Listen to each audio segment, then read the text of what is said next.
So, you've invested in a company, and it turns a profit. Great. But have you ever stopped to think about where that money actually goes? It's a really critical question, and the answer tells you so much about the company's strategy, its leadership, and, its future. Think of it like this. Every single profitable company gets to this fork in the road. They've made money, which is awesome.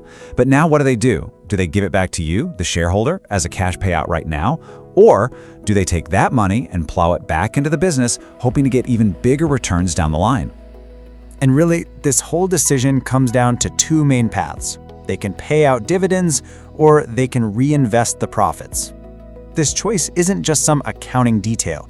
It gets right to the heart of how a company plans to build real, long-term value for you. So let's break this trade-off down. On one side, you've got dividends. That's cash in your pocket right now. It's a tangible, immediate return on your investment. But on the other side, you've got retained earnings, which the company can reinvest to fuel growth, build new factories, develop new products, and let the power of compounding work its magic. And this is where the legendary investor Benjamin Graham just cuts through all the noise with a simple, brilliant question. Can the company earn a high return on the money it decides to keep? If they can reinvest your cash and get a 15% return, that's fantastic. But if they can only squeeze out, say, 3%, you're probably better off just taking the dividend and investing it somewhere else yourself. When a company gets this right, it's truly like watching a master at work. They're not just stacking up profits for the sake of it. They're using that money to build a stronger, more resilient, and way more valuable company that's going to reward its owners for years and years to come. And this is where the real magic happens.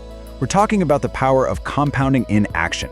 Those reinvested profits start generating their own profits, which then get reinvested, creating this incredible, virtuous cycle of growth that can turn a modest investment into a real fortune over time.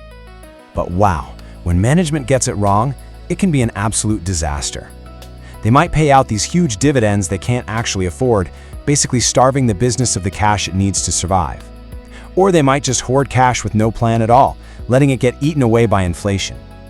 Either way, it's a surefire way to destroy your money. At the end of the day, all these critical decisions land on the shoulders of one group, the company's management.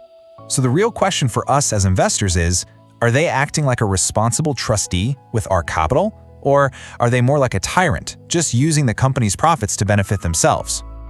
You have to ask yourself this for every single company you invest in. Is this management team treating my money with the respect it deserves? Are they making the same choices I would make if I were running the show? Let's be crystal clear about this, okay? As a shareholder, you are an owner of the company.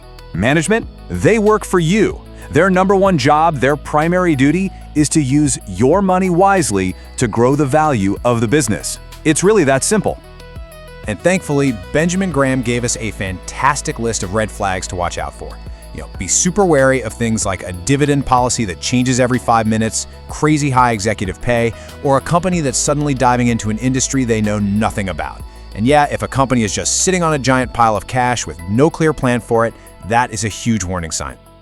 On the flip side, great management is just a breath of fresh air. They're transparent.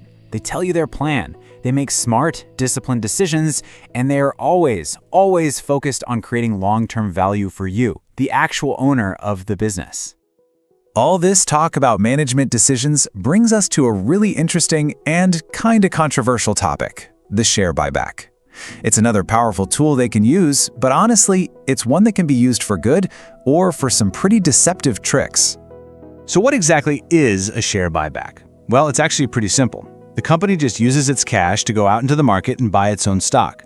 This reduces the number of shares floating around, which means that each remaining shareholder now owns a slightly bigger piece of the company pie. So when is a buyback a good idea, and when is it just a terrible one? Well, a buyback is a brilliant move when the company's stock is cheap, when it's undervalued. It's like the company is buying $1 for 80 cents. But if the stock is already overpriced, or if they're taking on a bunch of debt to do it, it's just a colossal waste of shareholder money. And this is where things can get really sneaky. It's called the EPS trap, and it's a way some management teams can pull the wool over investors' eyes. Just follow the steps here. The company's actual profits are totally flat, but they use a bunch of cash to buy back some of their shares.